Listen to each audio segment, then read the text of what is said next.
por lo menos una pincelada acerca de la historia de la Biblia. En primer lugar, necesitamos comprender el término, pues la palabra Biblia es la palabra biblos en el idioma griego, y eso significa el libro. Así que lo primero que nos enteramos que la palabra Biblia significa el libro, y sin duda alguna la Biblia es el libro que está sobre todos los libros que el hombre pueda conocer. Se utiliza también el término biblión, pero cuando usamos este término biblión se refiere a los libros o los rollos. Esa es la traducción. Biblión es los libros o los rollos, y la palabra biblos o Biblia, eso significa el gran libro. Nuestra Biblia está dividida en dos grandes secciones. Una de ellas es el Antiguo Testamento, que se compone de 39 libros. Los judíos a esa sección en general le llamaban el Tanaj. El Tanaj es el Antiguo Testamento. El Nuevo Testamento, en cambio, está compuesto por 27 libros que comienzan con los evangelios: el evangelio de Mateo, el evangelio de Marcos, el evangelio de Lucas y el evangelio de Juan. Después pasa el libro de los Hechos de los Apóstoles, y así avanzan los 27 libros del Nuevo Testamento, terminando con el libro de Apocalipsis. Cuando nosotros hablamos acerca de Dios, usamos la palabra teología. La palabra teología, la raíz, la palabra teo es la palabra Dios en el idioma griego, que se pronuncia theos, teo. Cuando hablamos de teología, estamos hablando acerca de un estudio acerca de la persona de Dios. Ya sabemos entonces el significado de la palabra Biblia, ya sabemos ahora cómo está dividido el Antiguo Testamento, formado por 39 libros, lo que es el Tanaj judío, y el Nuevo Testamento por 27 libros, que se inicia con los evangelios y termina con el libro de Apocalipsis. Cuando hablamos de teología, entonces, estamos hablando acerca de la ciencia que se encarga del estudio y el conocimiento de Dios. Y cuando hablamos nosotros sobre doctrina, sobre la esencia, sobre la existencia y sobre los atributos de Dios, la doctrina que contiene la Biblia nos habla sobre la esencia, sobre la existencia y sobre los atributos de Dios. ¿Quiénes escribieron la Biblia? Esa es una pregunta que muy a menudo nos hacen. Bueno, Dios utilizó a través de la historia unos 40 hombres. El periodo de tiempo que llevó en escribir la Biblia, estos 66 libros que hoy tenemos, fue de aproximadamente 1600 años. La mayoría de los escritores no eran contemporáneos, pues eso quiere decir que no se conocían entre sí. Cuando usted comienza a revisar a los escritores, va a encontrar a pescadores, va a encontrar agricultores, va a encontrar a reyes, va a encontrar a médicos y, bueno, una cantidad de personas que no se conocían entre sí y lograron este libro sin contradicción. ¿Qué es lo que ha sucedido? Ellos fueron utilizados, y esta es la palabra, agiógrafos. La palabra agiógrafos significa santos hombres. Dios inspiró a estos hombres. La palabra inspiración es la palabra que significa exhalar o soplar. Dios utilizó a los agiógrafos, es decir, a los hombres santos, y le exhaló, le sopló la palabra a ellos, y ellos nos han dejado ese testimonio de Dios, una palabra viva. Pues la Biblia es una palabra eterna, la Biblia es una verdad indestructible, la Biblia es la palabra de Dios, así la reconocemos, así la aceptamos y así la creemos. Nosotros como bautistas creemos en lo que se llama la teoría verbal y plenaria, pues así le llamamos. la teoría verbal y plenaria. Eso quiere decir que Dios inspiró la Biblia letra por letra y paso por paso. Es decir, que toda la Biblia, desde el Génesis hasta el Apocalipsis, todo es palabra de Dios y nosotros la entendemos y las aceptamos así. Así que les leeré ahora aquí en segunda carta de Pedro, el capítulo 1 y el versículo 19, para mostrar lo que dije recién, de cómo Dios sopló su palabra usando los agiógrafos, los santos hombres, para revelarnos, para darnos a conocer su verdad, su palabra, la Biblia.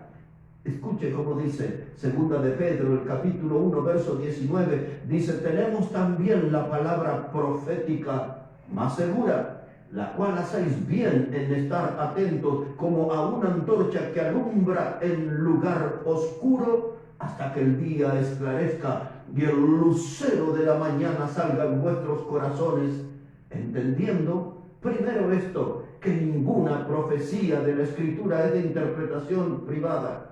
Y ahora ponga atención, dice: porque nunca la profecía fue traída por voluntad humana, sino que los santos hombres de Dios hablaron siendo inspirados por el Espíritu Santo. Ahí está lo que les dije, los agiógrafos, los santos hombres de Dios escribieron siendo inspirados por el Espíritu Santo. De manera que Dios utilizó hombres, pero Dios es el autor de esta palabra. Los hombres no escribieron ninguna palabra que no fuera soplada o exhalada por Dios. Y ahora esta palabra, como dice el texto que le leí, se volvió en una antorcha que alumbra en un lugar oscuro. Eso es la Biblia.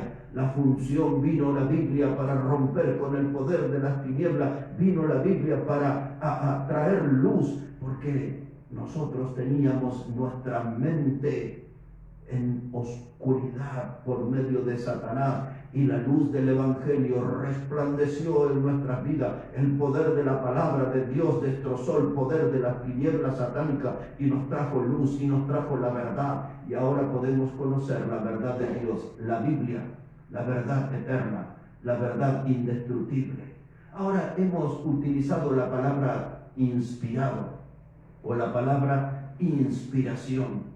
Cuando la Biblia habla de inspiración, no tiene ninguna relación con lo que nosotros usamos, que algo nos motiva y escribimos un poema, y escribimos una canción y decía, estábamos inspirados. O hasta podemos escribir un libro mismo y decir, me inspiré para escribir este libro.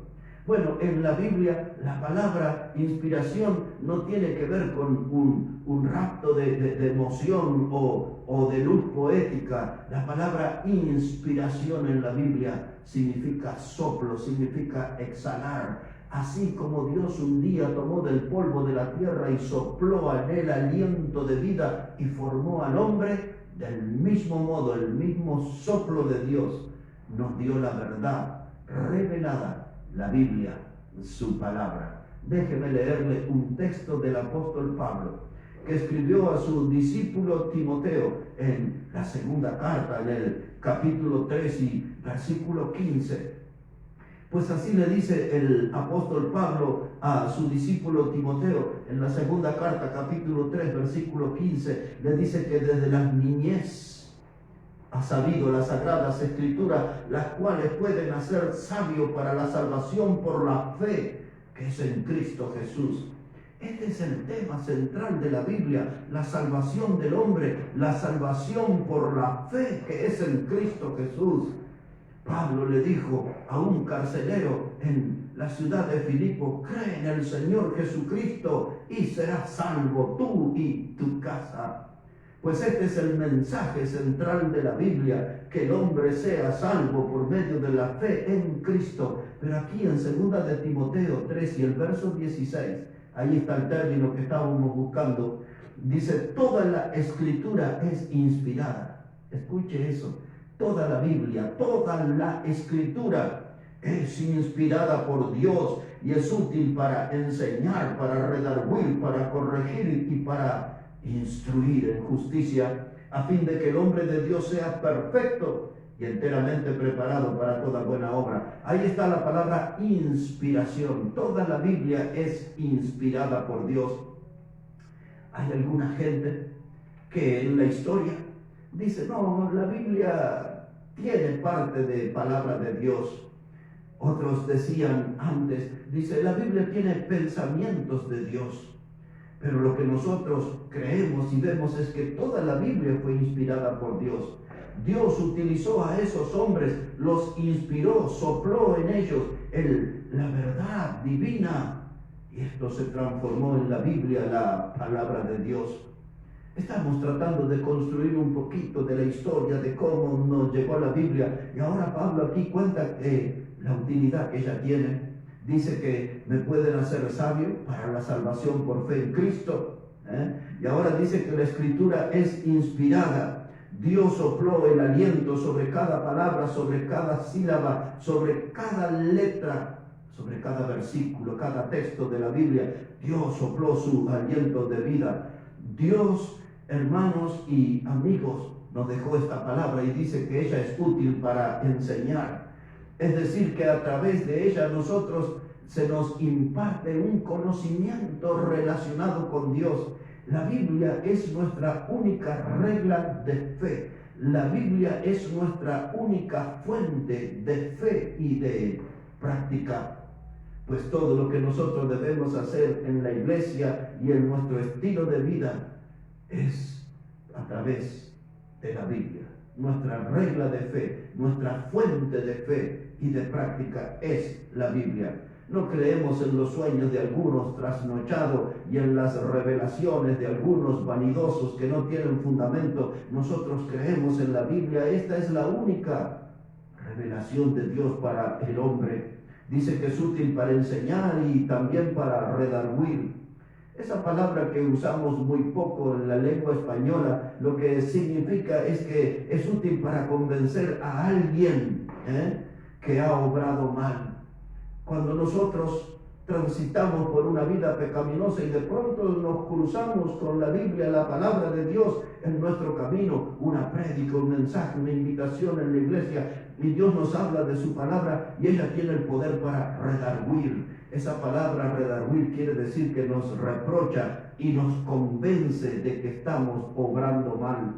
Pues la Biblia tiene ese poder y ella ha corregido nuestros caminos, porque esa es la palabra que sigue. Dice que es útil para corregir. Esa palabra corregir encierra la idea de enderezar lo torcido. Eso es lo que hace la Biblia en nuestra vida, endereza lo torcido. No solamente que nos señala lo que está mal, también ella nos enseña cómo corregirlo. Útil para enseñar, útil para redarguir, útil para corregir, y ahora dice Pablo que es útil para instruir.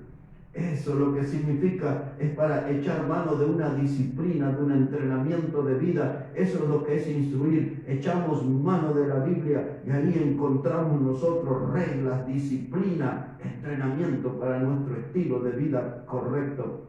Toda la Biblia está para equiparnos, para que nosotros hagamos buenas obras. Aquellos que conocemos de la Biblia, de la palabra de Dios, tenemos que manejarnos en esta vida haciendo buenas obras, pues la misma Biblia dice, son obras que Dios preparó desde antemano para que anduviésemos en ella. Hemos dicho entonces, la palabra Biblia significa el libro en el idioma griego. Cuando se usa la palabra biblión significa los libros o los rollos. Cuando se usa la palabra canon significa caña de medir, y cuando se midió el contenido de la Biblia es lo que hoy nosotros tenemos, 39 libros que forman el Antiguo Testamento, 27 que forman el Nuevo. Cuando hablamos de teología, estamos hablando acerca de la ciencia que se encarga del estudio y el conocimiento de Dios. Cuando hablamos de la enseñanza, de la doctrina, estamos hablando sobre la esencia, la existencia y los atributos de Dios. Todo esto tenemos aquí en la Biblia. Hablamos de inspiración, ese es el soplo de Dios sobre su palabra. En el año 1450, Gutenberg, el alemán, inventó lo que nosotros conocemos como la imprenta. En el año 1454 se hizo el primer libro que entró en la imprenta de Gutenberg fue la Biblia. Y luego allí a pasos agigantados esa palabra fue distribuida por el mundo entero y esa palabra hoy circula en una enorme cantidad de idiomas y llega a las almas necesitadas para presentar a Jesucristo como el Salvador, porque ya lo hemos mencionado, ese es el centro del mensaje de la Biblia, que la gente por fe pueda creer en Jesucristo como el Salvador. Hemos mencionado que durante 1600 años es el periodo que llevó a tener la Biblia. ¿Cómo nos llegó a nosotros en la lengua española? Pues generalmente nosotros usamos la Biblia y le decimos la Reina Valera. Es que Casiodoro de Reina fue el hombre que trabajó durante 9 años casi sin detenerse para hacer la traducción de los textos originales en el griego y en el hebreo para traducirla a la lengua española. Se cuenta acerca de Casiodoro de Reina que solamente este hombre dejó su pluma para dormir y comer, nada más que eso. Se abocó 9 años enteros a hacer esa traducción. Ese fue Casiodoro de Reina, pero Cipriano Valera utilizó 20 años de su vida para hacer las correcciones y que tengamos nosotros en nuestras manos un volumen totalmente confiable de lo que nos llegó es la palabra de Dios. A través de la historia muchos quisieron acallar el mensaje de la Biblia, muchos pronosticaron el final de la Biblia. En aquellos días de la Revolución Francesa, allá en los alrededores del año 1789, uno de los intelectuales distinguidos se llamaba Voltaire. Pues Voltaire tuvo una expresión que dice, dentro de 100 años la Biblia solamente será una pieza que podrá encontrarse en los museos. Ese era su pronóstico, que en 100 años, en otras palabras, la Biblia iba a desaparecer, que si usted quería ver algún volumen de ella, tendría que ir a algún museo. Sería una pieza de museo. Su pronóstico fue tan errático que con el paso de los años su casa fue comprada por las sociedades bíblicas y en su propia casa se produce la palabra de Dios. Los césares romanos quisieron terminar con la Biblia. Uno de ellos, que era Diocleciano, en el mes de febrero del año 303 publicó un decreto, un edicto, donde él decía que iba a terminar con el cristianismo y con la Biblia. Sus persecuciones fueron sangrientas.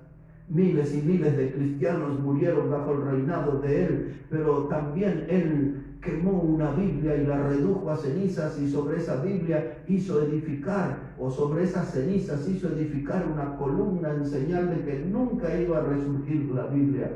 Pues otro hombre que cometió un grave error, porque hoy la Biblia, la palabra de Dios, goza de buena salud.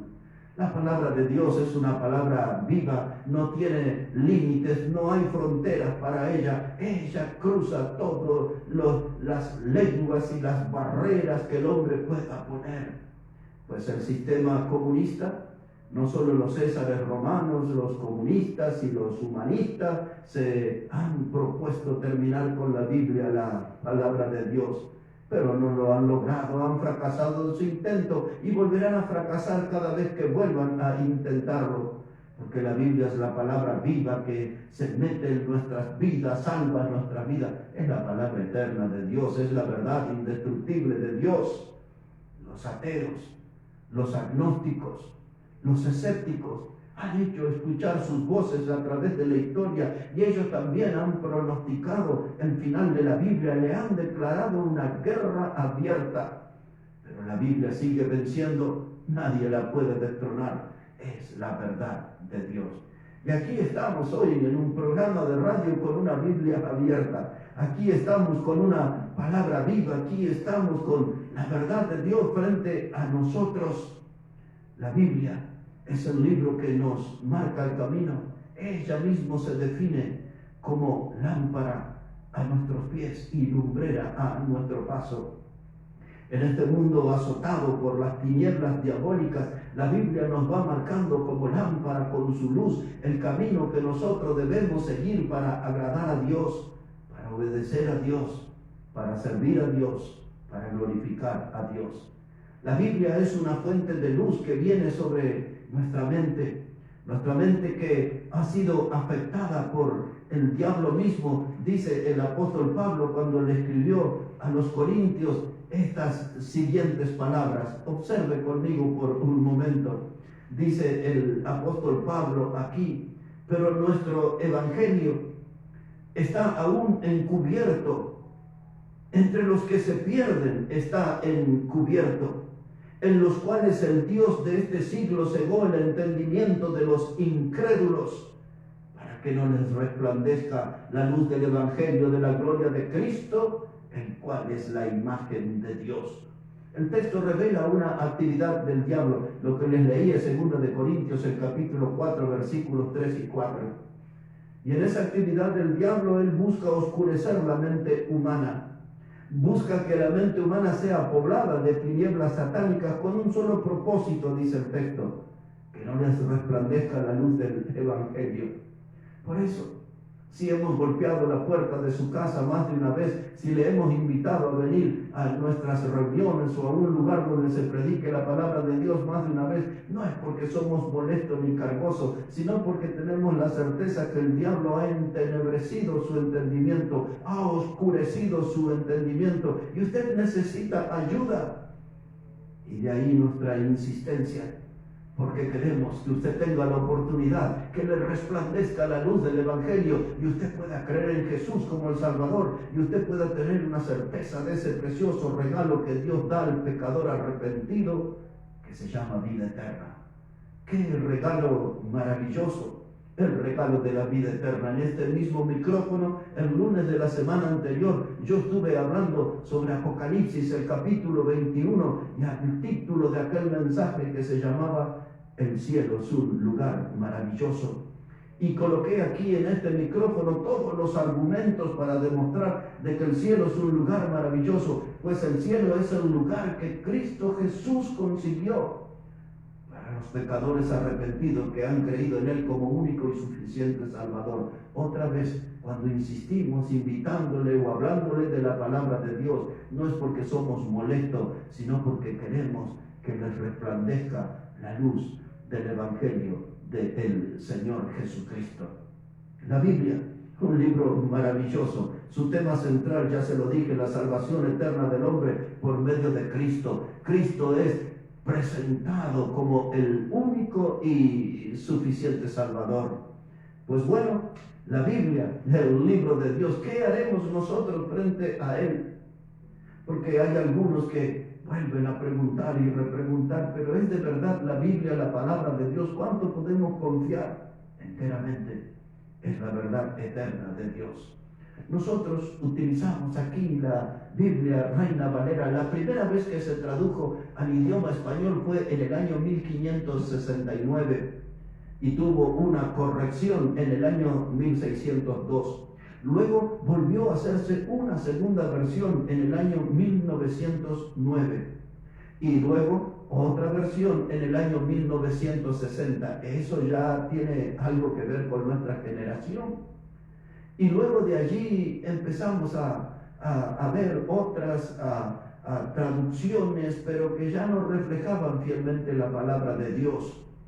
Pues mi recomendación es que usted hoy pueda tener una Biblia traducida por Reina y Valera hasta la versión 1960, porque las versiones más modernas son versiones aguadas, le han quitado muchos términos que ya no representan la verdadera palabra de Dios.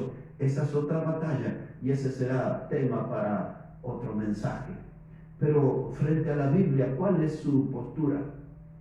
Lo que yo quisiera es que usted ponga atención al mensaje central, a la persona de Cristo, a la obra de Cristo y a la salvación eterna que solo Cristo puede darle. La Biblia enseña así en el Evangelio de San Juan, en el capítulo 5 y en el versículo 24. Es el Señor Jesucristo el que está hablando y Él dice aquí estas palabras, Juan 5, verso 24, de cierto os digo que el que oye mi palabra y crea el que me envió tiene vida eterna y no vendrá a condenación, mas ha pasado de muerte a vida. Es esto lo que dice el Señor Jesucristo, que aquel que oye la palabra y cree al que lo envió tiene vida eterna. Tiene desde el momento en que yo creo en Jesús como mi Salvador. Aquí en el mismo Evangelio de Juan, dice en el capítulo 6 y el verso 47, dice Jesús: de cierto os digo que el que cree en mí tiene vida eterna. Otra vez enfatiza esa gran verdad. El que cree en Él como el Salvador, ese tiene vida eterna. Aquí en Juan el capítulo 6 y el versículo 54 dice Jesús: el que come mi carne y bebe mi sangre tiene vida eterna, y yo le resucitaré en el día postrero. Hay una enorme cantidad de texto en la misma dirección, en la promesa de vida eterna en Cristo Jesús. Aquí en el Evangelio de Juan, en el capítulo 10, y ya voy a terminar aquí con esta primera parte, dice el Evangelio de Juan, el capítulo 10 y el verso 27, dice Jesús les respondió: os lo he dicho, dice, y no creéis las obras que yo hago en nombre de mi Padre. Ellas dan testimonio de mí, pero vosotros no creéis porque no sois de mis ovejas, como os he dicho. Y ahora ponga atención: mis ovejas oyen mi voz, y yo las conozco y me siguen, y yo les doy vida eterna, y no perecerán jamás, y nadie las arrebatará de la mano. Mi Padre que me la dio es mayor que todo, y nadie las puede arrebatar de la mano de mi Padre. Aquí el texto central dice: mis ovejas oyen mi voz, yo la conozco, me siguen y les doy vida eterna. ¿Tiene usted a Cristo? Tiene vida eterna. Si usted no tiene a Cristo, aún está en un camino de perdición. Necesita con urgencia encontrarse con Jesús como el Salvador. Muchas veces necesitamos aclarar y explicar: usted no necesita una religión, usted necesita una salvación, y eso solo se lo puede dar Cristo Jesús. Termino aquí con el Evangelio de Juan, con el capítulo 11 y el versículo 25.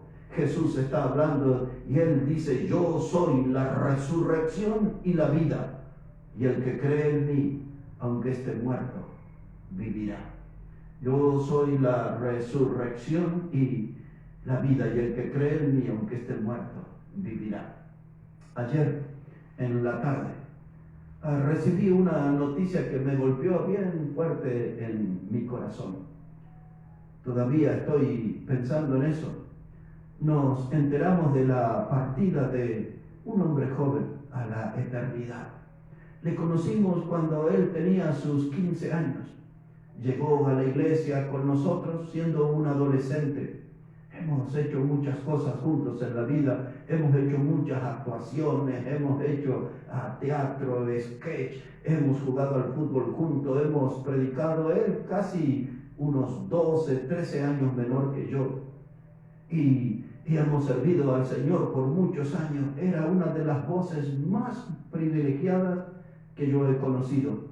Hace como un mes atrás me propuse buscarle y tratar de encontrarle y de traerle para nuestra congregación. Bastante tarde nos enteramos, ya hace casi 4 meses, él había partido de esta vida para ir con el Señor.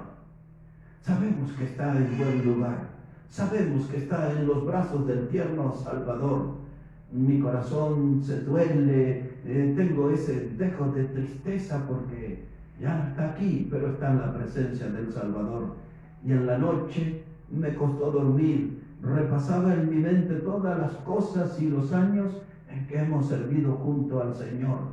Y allí ilumina ese rayo de esperanza de esta preciosa promesa del Señor Jesús: todo aquel que en Él cree no se pierde, más tiene vida eterna. Dice Jesús: yo soy la resurrección y la vida, y el que cree en mí, aunque esté muerto, vivirá. Así que tengo esa esperanza que anima mi corazón, esperanza del reencuentro. Y así es. ¿Qué es lo que hace la Biblia en usted? ¿Despertará en usted algún pensamiento? ¿Despertará en usted un análisis de su situación? Quizás usted no ha conocido a Cristo, quizás solamente es un simpatizante del Evangelio.